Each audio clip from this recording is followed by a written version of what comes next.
오늘 우리가 읽어가는 성경 말씀 누가복음 2장입니다. 이 누가복음의 2장에서는 예수님의 탄생에 관한 소식을 잘 전달해 주고 있습니다. 우리가 읽은 1절부터 21절까지 예수님의 탄생 소식에 관하여 말씀해 주고 있고요. 그리고 22절부터 39절 중간 부분에서는 탄생하신 예수님이 이제 예루살렘으로 올라가서 정결 예식을 행하게 될 때 여러 사람들을 만나게 됩니다. 시몬이라고 하는 사람, 그리고 안나라고 하는 나이가 많은 여인을 만나게 되면서 이들이 하나님을 찬양하는 그런 내용들이 소개가 됩니다. 그리고 마지막 부분 2장 40절부터 52절 내용은 예수님의 어린 시절에 관한 짤막한 기록을 우리에게 전달해 줍니다. 예수님께서 6월절이 될 때마다 예루살렘으로 올라가셨던 일들, 특별히 12살이 되던 해에 성전에 계셨던 예수님의 모습에 관한 말씀, 그것이 마지막 부분에 소개가 되고 있습니다. 예수님의 탄생에 대한 말씀을 보면 예수님이 탄생하셨을 그 즈음에 당시의 그 세상 나라가 어떤 통치자가 있었는지, 무슨 일이 있었는지 그것을 기록을 해줍니다.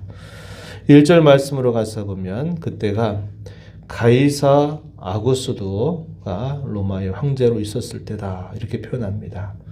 천하로 다 호적하라는 그런 명을 내렸을 때, 그래서 세상 역사의 시간표, 그 시간표가 무엇인가를 말해줍니다. 그런 시간표 가운데서 하나님께서 약속하셨던 때가 찼을 때 하나님이 이 요셉과 마리아를 통해서 이 땅에 그의 구주를 보내신 사실, 탄생하게 하신 사실, 그것을 잘 알려줍니다.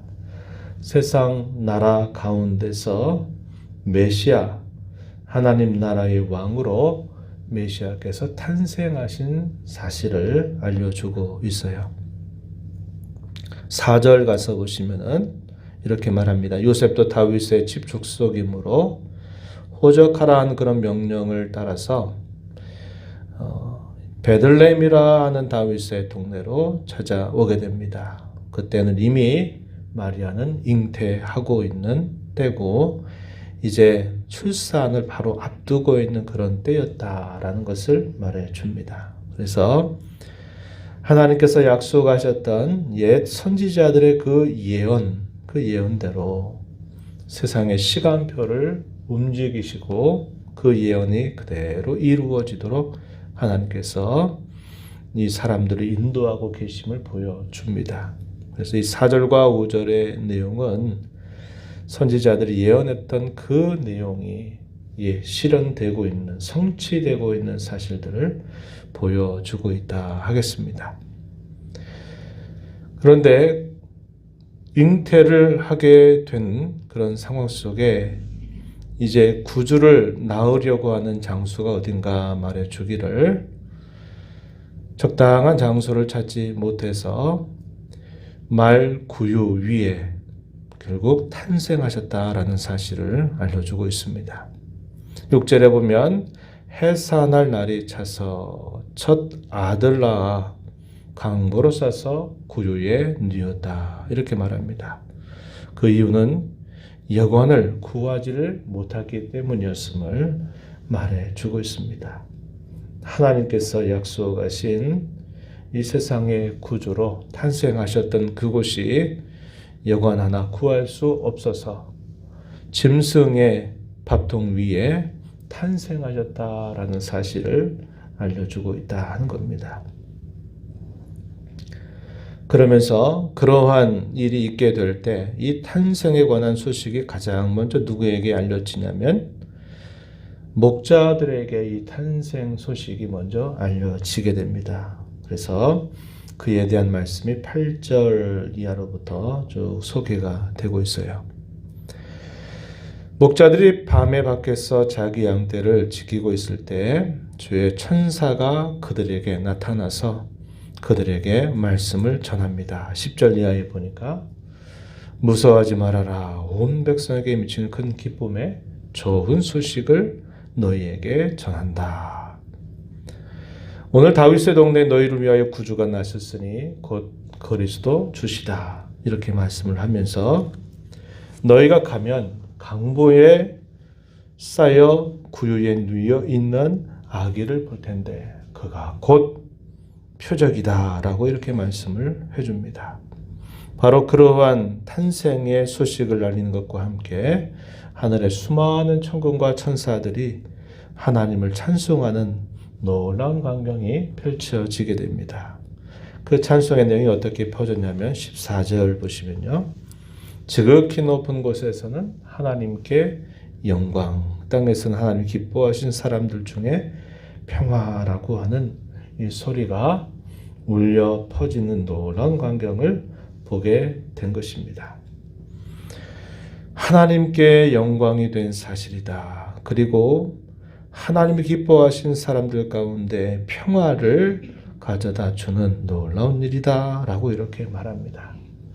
그런데 그 오신 예수님은 그저 짐승의 밥통 위에 탄생하셨다는 사실들을 우리에게 잘 보여주고 있어요. 이러한 소식을 들었던 목자들의 반응이 어떻게 표현되냐면요. 15절부터 20절에 표현이 됩니다.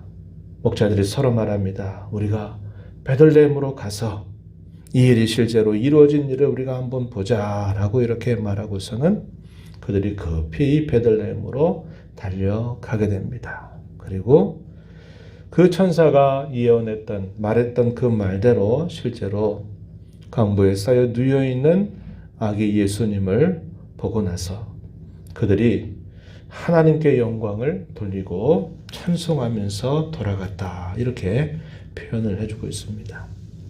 첫 번째 탄생의 증언자들, 그들은 양떼를 지키고 있는 목자들이었다라는 사실을 잘 보여주고 있다는 것입니다.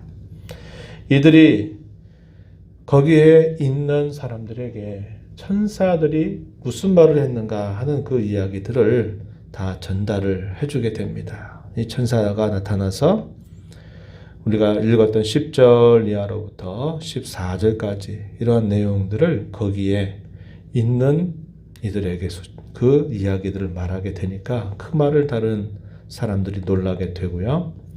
그 말을 마리아는 마음에 깊이 새겼다 이렇게 표현을 해줍니다.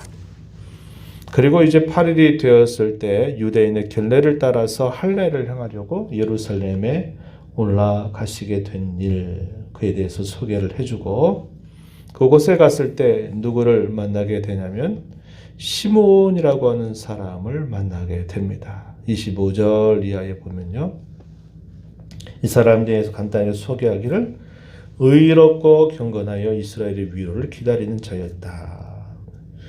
예수님의 오심을 찬양하는 내용들이 소개가 됩니다. 29절부터 32절까지 하나님께서 옛적에 선지자들로 예언했던 그 말씀이 이제 이루어졌다라고 하는 찬송을 올리는 내용, 이것이 시몬의 내용 속에 표현되고 또 누구를 만나게 되냐면 안나라고 하는 나이가 많은 여선지자가 등장하게 됩니다. 36절 가서 보면은 이렇게 말하죠.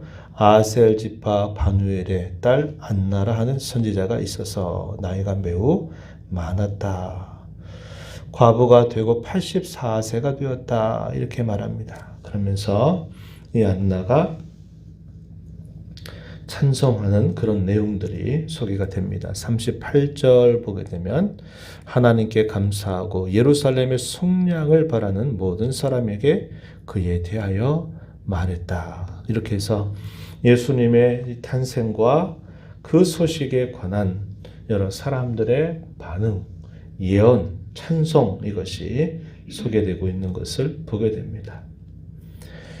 세상의 구주로 오신 모든 왕들의 왕, 그리고 만왕의 왕, 만주의 주가 되시는 그 하나님의 아들께서 그의 나라를 가지고 오시는데 세상에 가장 낮고 초라한 곳으로 찾아오셨고 그리고 그의 탄생의 소식은 가장 평범한 사람이었던 목자에게 그 소식이 알려지게 됩니다. 그리고 그토록 하나님께서 약속하셨던 그 약속의 말씀을 그 오랜 시간들 동안 늘 기다렸던 몇몇 사람들을 통해서 이 탄생의 소식들이 알려지고, 예수님은 조용하게 은밀하게 그 어린 시절을 지나면서 이제 메시아로서의 사역을 준비해 가시는 그런 모습이 소개가 되고 있습니다.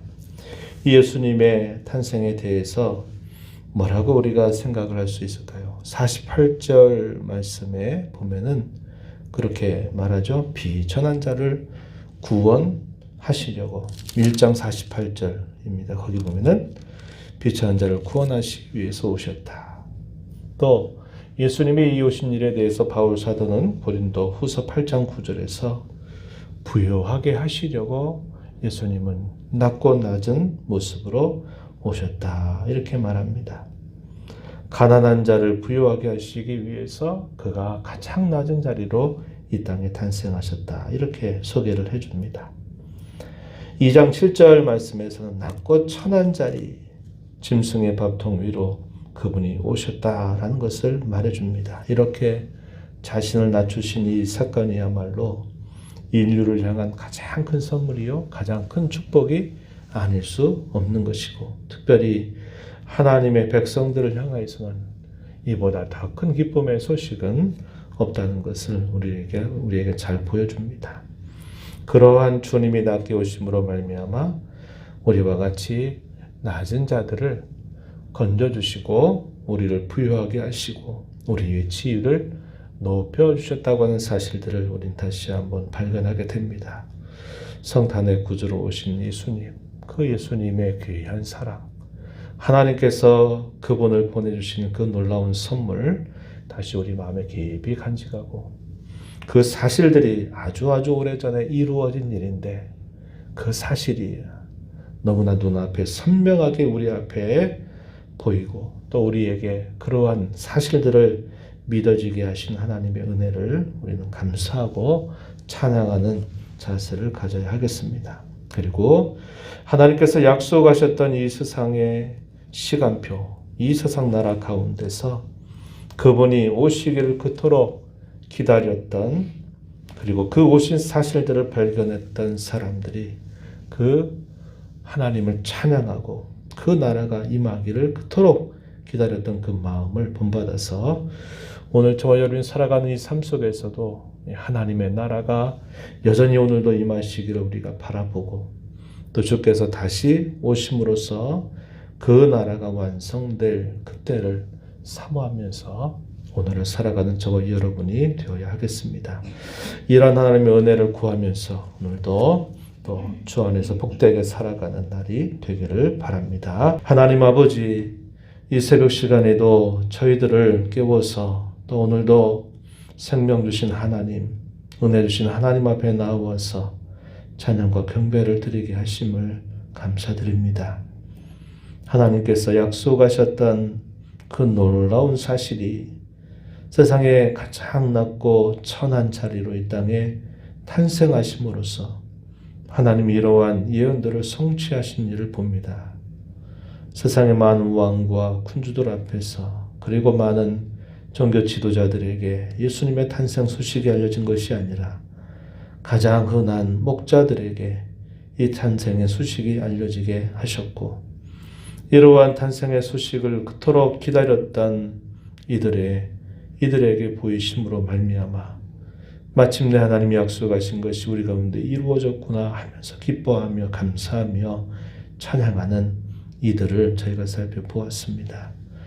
이 놀라우신 예수님이 오늘도 저희에게 찾아오셔서 저희들의 눈을 열어서 보게 하시고 귀를 열어서 듣게 하시며 저희들의 마음을 열어서 이 놀라운 사실을 깨달아 믿게 하셔서 구원받은 자가 되게 하시고 낮고 천한 저희들이 부유한 자로 살게 하시고 저희들의 신분을 존귀하게 해주신 우리 귀한 예수님의 사랑을 다시 되새기며 처음 증언자들, 예수님이 오신 그 사실을 기뻐하며 감사했던 앞선 신앙의 선배들처럼 그 주님을 기뻐하며 찬양하는 저희가 되게 하시고, 하루하루를 살아가는 중에도 그 하나님의 나라, 우리 주님이 다스리는 그 나라가 오늘도 저희들의 삶 속에 이루어지기를 소망하고 완성될 그날을 바라보면서 믿음으로 살아가는 저희가 되게 하시기를 간절히 바라옵나이다. 너의 보좌 앞에 나와서 아버지의 은혜를 간절하게 구하는 모든 심령들의 간구를 귀 기울여 주시고 응답하여 주시기를 바라옵고 예수님 이름으로 기도하옵나이다. 아멘.